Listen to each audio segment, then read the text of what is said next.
Hi hello friends, ಇದು Friday log ಆಗಿರುತ್ತೆ. ಇವತ್ತು ನಾನು ಟಿಫನ್ಗೆ ಬಂದು ಗೀ ರೈಸ್ ಮಾಡ್ತಾಯಿದ್ದೀನಿ. ಸ್ವಲ್ಪ ಚಿಕನ್ದು ಗೊಜ್ಜಿತ್ತು, ಅದಕ್ಕಾಗಿ ಸ್ವಲ್ಪ ಗೀ ರೈಸ್ ಮಾಡೋಣ, ಅದ್ರ ಜೊತೆ ಚೆನ್ನಾಗಿರುತ್ತೆ ಅಂತ ಹೇಳಿ ಗೀ ರೈಸ್ ಮಾಡ್ತಾಯಿದ್ದೀನಿ. ಈಗ ಗೀ ರೈಸ್ಗೆ ಎಲ್ಲ ರೆಡಿ ಮಾಡ್ಕೊಂಡು ಇಟ್ಕೊಳ್ತಾ ಇದ್ದೆ. ಹಾಗೆ ತಿಂಡಿ ಎಲ್ಲ ಮುಗಿಸ್ಕೊಂಡು ನಮ್ಮ ಹಸ್ಬೆಂಡ್ ಕೂಡ ಡ್ಯೂಟಿಗೆ ಹೊರಟರು. ಈಗ ನಾನು ಸಾರು ಮಾಡ್ತಾಯಿದ್ದೀನಿ. ಸಾರು ಮಾಡ್ಕೊಳ್ಳೋಕ್ಕೆ ಅಂತ ಎಲ್ಲ ರೆಡಿ ಮಾಡ್ತಾಯಿದ್ದೀನಿ. ಇವತ್ತಿನ ಸಾರಿಗೆ ನಾನು ಹುರುಳಿಕಾಳು ಬಸ್ಸಾರನ್ನ ಮಾಡೋಣ ಅಂತೇಳಿ ಎಲ್ಲ ರೆಡಿ ಮಾಡ್ಕೊಳ್ತಾ ಇದ್ದೆ. ಹುರುಳಿಕಾಳು ಬಸ್ಸಾರಿಗೆ ಮಸಾಲೆ ಬಂದು ಈರುಳ್ಳಿ, ಟೊಮೊಟೊ ಹಾಗೆ ಹುಳಿ ಚೆನ್ನಾಗಿ ಬೇಕಲ್ಲ ಸಾರಿಗೆ ಅಂತೇಳಿ ನಾನು ರುಬ್ಬೋದಕ್ಕೇ ಹುಣಸೆಹಣ್ಣು ಹಾಕ್ತೀನಿ. ಒಂದು ಲಿಂಬೆಹಣ್ಣು ಗಾತ್ರದಷ್ಟು ಹುಣಸೆಹಣ್ಣು ಹಾಕ್ತೀನಿ. ಚಕ್ಕೆ, ಲವಂಗ, ಧನಿಯಾ ಪುಡಿ, ಬೆಳ್ಳುಳ್ಳಿ, ಜೀರಿಗೆ ಹಾಗೆ ಕೊತ್ತಂಬರಿ ಸೊಪ್ಪು, ಸ್ವಲ್ಪ ಕಾಯಿ ತುರಿನ ರುಬ್ಬೋದಕ್ಕೆ ಹಾಕ್ತೀನಿ. ಈರುಳ್ಳಿ ಹಾಗೆ ಕಾಯಿ ತುರಿನ ಸ್ವಲ್ಪ ಬಾಣಲಿಯಲ್ಲಿ ಚೆನ್ನಾಗಿ ಫ್ರೈ ಮಾಡಿಕೊಂಡು ಆಮೇಲೆ ಅದನ್ನು ರುಬ್ಬೋದಕ್ಕೆ ಹಾಕ್ತೀನಿ. ಆಮೇಲೆ ನಂತರ ಹುರುಳಿಕಾಳನ್ನ ಫಸ್ಟೇ ನಾನು ಕುಕ್ಕರಲ್ಲಿ ಬೇಯಿಸಿಟ್ಕೊಂಡು ನೀರನ್ನು ಸಪ್ರೇಟ್ ಮಾಡ್ಕೊಂಡಿದ್ದೀನಿ, ಹುರುಳಿಕಾಳನ್ನ ಸಪ್ರೇಟ್ ಮಾಡ್ಕೊಂಡಿದ್ದೀನಿ.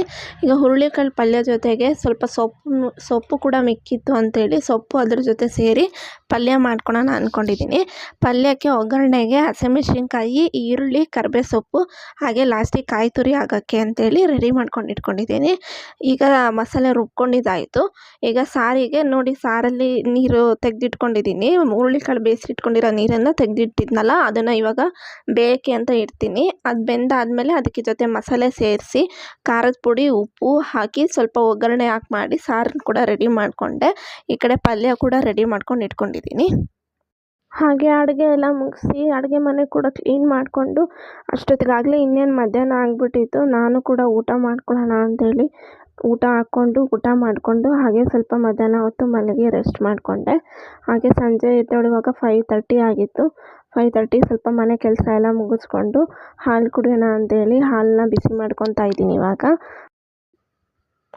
ನಾನು ರೆಗ್ಯುಲರಾಗಿ ಹಾಲೇ ಕುಡಿಯೋದು, ಟೀ ಕಾಫಿ ಅಷ್ಟು ಕುಡಿಯೋಲ್ಲ ನಾನು, ಯಾವಾಗಾದರೂ ಅಪರೂಪ ಕುಡಿಯೋದು. ಹಾಗಾಗಿ ಈಗ ಹಾಲು ಬಿಸಿ ಮಾಡಿಕೊಂಡು ಬಾದಾಮ್ ಹಾಲನ್ನ ರೆಡಿ ಮಾಡಿಕೊಂಡೆ.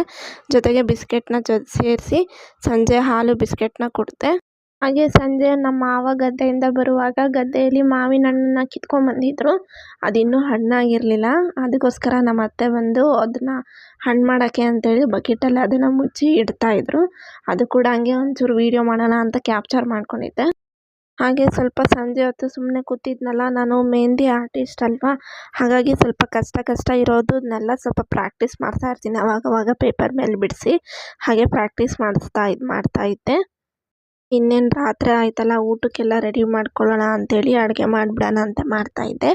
ಮಧ್ಯಾಹ್ನನೇ ಸಾರು ಪಲ್ಯ ಎಲ್ಲ ಮಾಡ್ಕೊಂಡಿರೋದ್ರಿಂದ ಅನ್ನ ಮಾತ್ರ ಮಾಡಿದ್ದೆ. ನಮ್ಮ ಅತ್ತೆ ನೆಂಚ್ಕೊಳಕ್ಕೆ ಏನಾದರೂ ಮಾಡು ಅಂತೇಳಿ ಮೊಟ್ಟೆ ತಂದುಕೊಟ್ಟಿದ್ರು. ಆ ಮೊಟ್ಟೆನ ಹಾಗೆ ಬೇಯಿಸೋಕ್ಕೆ ಅಂತೇಳಿ ಕುಕ್ಕರ್ನಲ್ಲಿ ಹಾಕಿಟ್ಟೆ.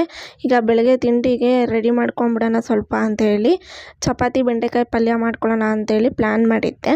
ಅದಕ್ಕೆ ಬೆಂಡೆಕಾಯಿನ ನಮ್ಮ ಅತ್ತೆನೇ ಒರೆಸಿಟ್ಟು ಹೆಚ್ಕೊಟ್ಟಿಟ್ರು.